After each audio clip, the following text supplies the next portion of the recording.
जो रिसर्च होता है वो है एक्शन रिसर्च। एक्शन रिसर्च का मतलब होता है कि कोई भी जब प्रॉब्लम है और उस प्रॉब्लम को सॉल्व करने के लिए तत्काल सॉल्व करने के लिए जब कोई हम लोग रिसर्च करते हैं तो वैसे रिसर्च को बोलते हैं एक्शन रिसर्च। दोबारा से, कोई प्रॉब्लम चल रहा है और उसको लगता है कि एकदम तुरंत उसमें हमको समाधान चाहिए। जैसे अभी कोविड-19 के टाइम में नॉर्मली वायरस बनाने में हम लोग को 10 साल का टाइम लगता है उसको लॉन्च होने में, लेकिन ये बहुत कम टाइम में 1 साल के अंदर इसको लॉन्च कर दिया गया। क्यों? क्योंकि उसमें एक्शन रिसर्च हुआ, उसमें तत्काल समाधान चाहिए था, उसमें हम लोग को बहुत ज्यादा वेट करने का टाइम नहीं था, इतना इमरजेंसी था पूरे वर्ल्ड में, तो उसमें तत्काल समाधान तुरंत समाधान के लिए। अब तुरंत मतलब एक दिन नहीं होता है, कुछ साइंटिफिक प्रोसेस होता है, एक्सपेरिमेंट होता है, बहुत सारी चीजें होती हैं, तो उसमें हम लोग को रिजल्ट मिला, लेकिन बहुत जल्दी मिला, 1 साल में मिला। तो उस तरह का जो रिसर्च होता है उसको हम लोग बोलते हैं एक्शन रिसर्च। नेक्स्ट जो रिसर्च होता है वो होता है इवैल्यूएशन रिसर्च। इवैल्यूएट करना, किसी का आकलन करना, किसी का मूल्यांकन करना। इवैल्यूएशन रिसर्च जैसे नॉर्मली ये स्कूल, कॉलेजेस या फिर और भी बहुत सारी चीजों में ये आकलन होता है। जैसे कि आप लोग स्टूडेंट है तो स्कूल कॉलेज के ज्यादा समझ में आएगा। तो कॉलेज में मान लीजिए एक स्टूडेंट के बारे में इवैल्यूएट करना है कि ये स्टूडेंट कैसा है पढ़ाई में है, एक उसके बारे में एक नॉर्मल एक रिसर्च किया गया कि जो लोग को स्कॉलरशिप मिलता है उन स्कॉलरशिप लोग को मतलब कि कितना फायदा हो रहा है स्कॉलरशिप देने से। अगर फायदा हो रहा है तो उनका रिजल्ट कितना इंप्रूव हुआ है, उनका स्कॉलरशिप मिलने से पहले क्या कंडीशन था और उन स्कॉलरशिप मिलने के बाद उनका क्या कंडीशन था। तो हम लोग इसमें कुछ आकलन कर रहे हैं, कुछ इवैल्यूएट कर रहे हैं। या तो स्टूडेंट का स्तर देख रहे हैं वो कितने लेवल में है, जैसे मार्क्स बेसिस पे करते हैं, first term, second term, third term. या तो देखते हैं कि कुछ ट्यूशन करने से पहले क्या कंडीशन था, ट्यूशन करने के बाद इवैल्यूएट करते हैं, मतलब या तो एग्जाम देते हैं, ओरल टेस्ट लेते हैं, इंटरव्यू लेते हैं, और एक मतलब इवैल्यूएट करने का कोशिश करते हैं, जानने की कोशिश करते हैं कि उसमें क्या सुधार हुआ है, क्या इंप्रूवमेंट हुआ है, और अगर हुआ है तो कितना हुआ है। तो ये जो हम लोग करते हैं उसको बोलते हैं इवैल्यूएशन रिसर्च। ये नॉट ओनली खाली इंसान में होता है, बहुत सा फील्ड में किया जा सकता है। नेक्स्ट, अब ये जब हम लोग को पता है कि टाइप ऑफ रिसर्च है, जैसे कि फिर से एक रिवाइज करा दे रहे हैं, तो अगर कुछ नया हम लोग को ढूंढना है, कुछ नया सिद्धांत अगर हम लोग ढूंढ के अगर कुछ बना लेते हैं तो उसको बोला जाता है फंडामेंटल रिसर्च।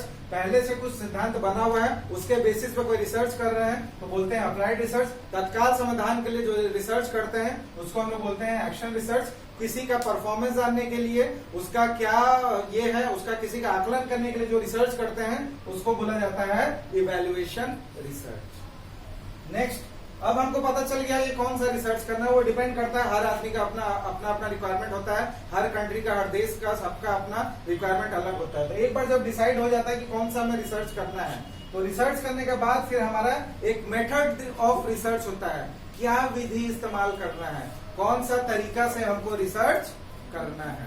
तो उसका जो पहला तरीका होता है या तो एक डिस्क्रिप्टिव होता है, या तो विवरणात्मक होता है, या फिर एनालिटिकल होता है, विश्लेषणात्मक रिसर्च होता है।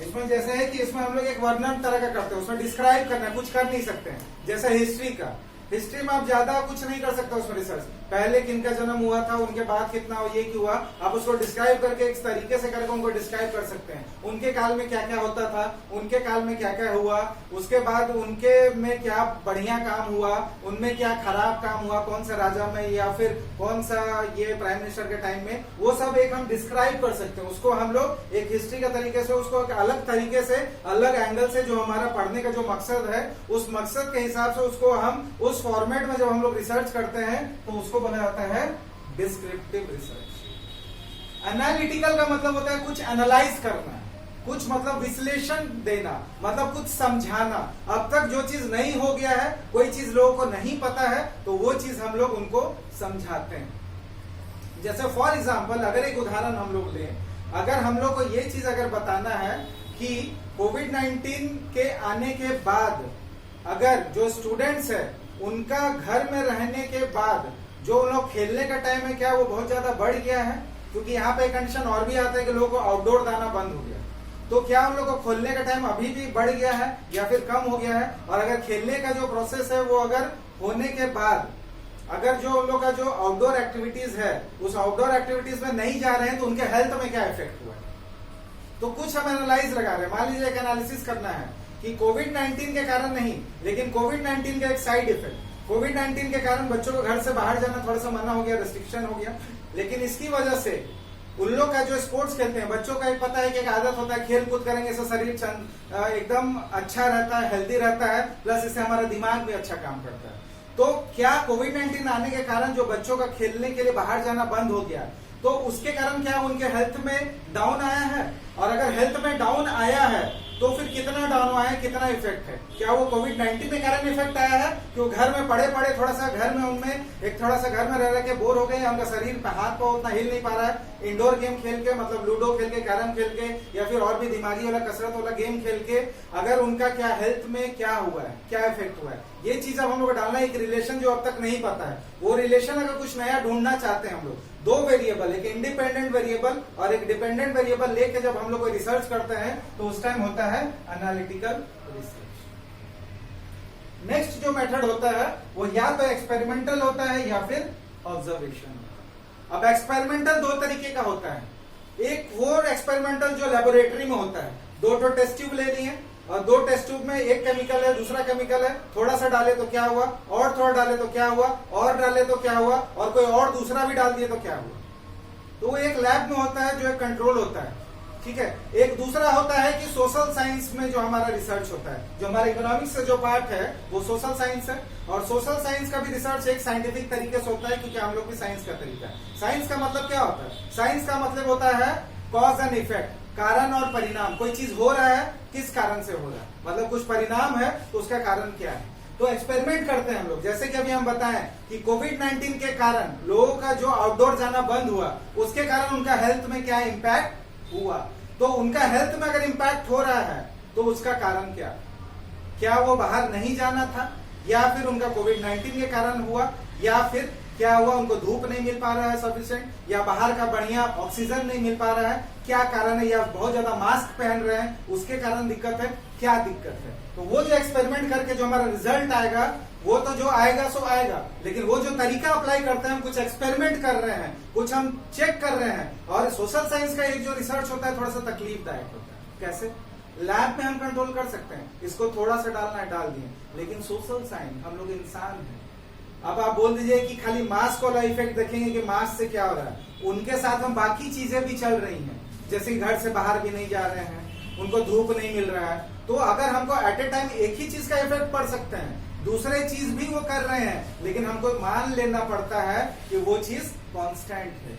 ये थोड़ा सा सोशल साइंस दिक्कत होता है, लेकिन एक्चुअल में यहाँ भी क्या कर रहे हैं हम लोग? एक्सपेरिमेंट कर रहे हैं, और एक्सपेरिमेंट करने के बाद जो रिजल्ट आएगा उसी को हम लोग बोलते हैं एक्सपेरिमेंटल रिसर्च। दूसरा एक होता है ऑब्जर्वेशन। बहुत सा ऐसा रिसर्च होता है जिसमें एक्सपेरिमेंट कर ही नहीं सकते। जैसे आपको ये पता चलना चाहिए कि कोई आदमी का कोई साइकेट्रिक प्रॉब्लम है, कुछ वो अजीब बिहेव करने लगते हैं अचानक से, दिन भर नहीं करते, अचानक से करते हैं। अब वो अचानक से करने के लिए जो डॉक्टर है या फिर जो भी उनका साइकेट्रिस्ट आएंगे देखने के लिए, बहुत सा मूवी में देखेंगे आप लोग, जैसे कि भूल भुलैया में, भूल भुलैया मूवी में अक्षय कुमार जो थे साइकेट्रिस्ट थे, और जो वहां की जो प्रॉब्लम जिनको था वो एक्चुअल में मंजोलिका थी, सॉरी नाम हम भूल रहे हैं, लेकिन जो भी हो, मंजोलिका जो थी उनका कुछ प्रॉब्लम था, लेकिन अभी तक खाली डाउट था कि घर में किसको प्रॉब्लम है, किसी को नहीं पता था घर में क्या प्रॉब्लम है, किसको प्रॉब्लम है। अब इनको पता चला, वो आए और वो ऑब्जर्व करने लगे, एक एक करके सबको ऑब्जर्व किए कि घर में कौन है, क्या हुआ था, पास्ट रिव्यू किए, सब कुछ देखा, और लास्ट में वो रिजल्ट अपना पहुंचे, ऑब्जर्व किए, बहुत दिन तक देखे। कुछ तो कर नहीं सकते, एक्सपेरिमेंट तो नहीं कर सकते कि मंजोलिका को कहीं अंधेरे में किसी रूम में 2 घंटा बंद कर दिए, एक्सपेरिमेंट तो नहीं कर सकते, क्योंकि वैसे आप जानबूझकर करिएगा तो वो जो अचानक से अपने जो थर्ड सेंस, मतलब कि जो वो अनचाहे कर रहे हैं वो नहीं कर पाएंगे, उनको पता चल जाएगा कोई उनको देख रहे हैं।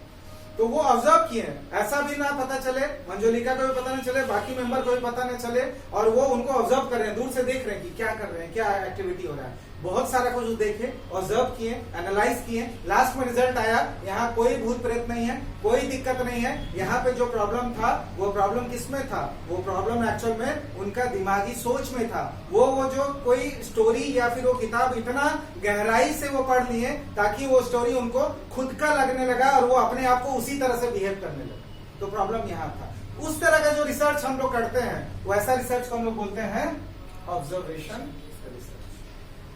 नेक्स्ट आता है एम्पेरिकल और कॉन्सेप्चुअल। एम्पेरिकल जिसमें हम लोग डेटा के साथ चेक करते हैं। एम्पेरिकल मतलब आंकड़ों के साथ। कोई भी चीज जब हम आंकड़ों के साथ हम लोग चेक करते हैं तो वो जो हम लोग एक्सपेरिमेंट करते हैं उसको बोला जाता है एम्पेरिकल। और इकोनॉमिक्स का स्टैटिस्टिक्स का स्टूडेंट होके हम लोग अच्छी से पता है कि आंकड़ा के साथ कैसे काम करते हैं, क्या करते हैं, वो ऑलरेडी सबको पता है स्टैटिस्टिक्स का। नेक्स्ट हम लोग आते हैं कॉन्सेप्चुअल रिसर्च। कॉन्सेप्चुअल मतलब कि कोई कॉन्सेप्ट, किसी कॉन्सेप्ट को लेके हम लोग काम कर रहे हैं कि पृथ्वी जो है सूर्य का परिक्रमा लगाती है, उसी कॉन्सेप्ट को लेके हम लोग बाकी ब्रह्मांड में भी बाकी ग्रह ढूंढ रहे हैं कि बाकी जो ग्रह होंगे, अगर ये ग्रह है उसमें निवास करने लायक है तो क्या वो लोग भी सूरज का जैसा कोई ग्रह होगा उसको लोग चक्कर लगाते होंगे। कोई एक कॉन्सेप्ट को पकड़ के, कोई एक लॉजिक लेके हम लोग किसी को एक रिसर्च कर रहे हैं। आंकड़ा नहीं है हमारे पास, हमको ये नहीं पता कि होगा ही, एकदम प्रॉपर नहीं पता है, लेकिन हम लोग कुछ नया ढूंढ रहे हैं कोई कॉन्सेप्ट के basis. Next, quantitative versus qualitative research. कोई भी रिसर्च करने जा रहे हैं जिसमें जो हमारा जो रिसर्च होगा उसको आंकड़ों में हम दिखा सकते हैं। जैसे हम ये दिखाएंगे कोविड-19 के बाद कितने लोग बेरोजगार हो गए, आंकड़ा में दिखा सकते हैं। मेल इतना बेरोजगार हुए, फीमेल इतना बेरोजगार हुए, SC ST इतने हुए, OBC इतना हुए, जनरल इतना हुए, तो ये हम आंकड़ों में दिखा सकते हैं। तो वैसा जो रिसर्च होता है उसको हम लोग बोलते हैं क्वांटिटेटिव रिसर्च। और नेक्स्ट जो होता है क्वालिटेटिव। क्वालिटेटिव रिसर्च में हम लोग आंकड़ों में उसको नहीं माप सकते हैं, हम लोग को उनको कोडिंग करना पड़ता है। जैसे आपको देखना होगा कि एजुकेशन का क्वालिटी कितना सुधरा। कोविड-19 में जो ऑनलाइन एजुकेशन है, पहले तो बहुत कम होता था, लेकिन अब एजुकेशन ऑनलाइन बहुत ज्यादा होने लगा है कोविड-19 के बाद में। अभी ऑफलाइन शुरू होने के बाद भी बहुत जगह ऑनलाइन ही चल रहा है। तो ऑनलाइन एजुकेशन का स्टैंडर्ड कितना सुधरा, इसको थोड़ी माप पाएंगे।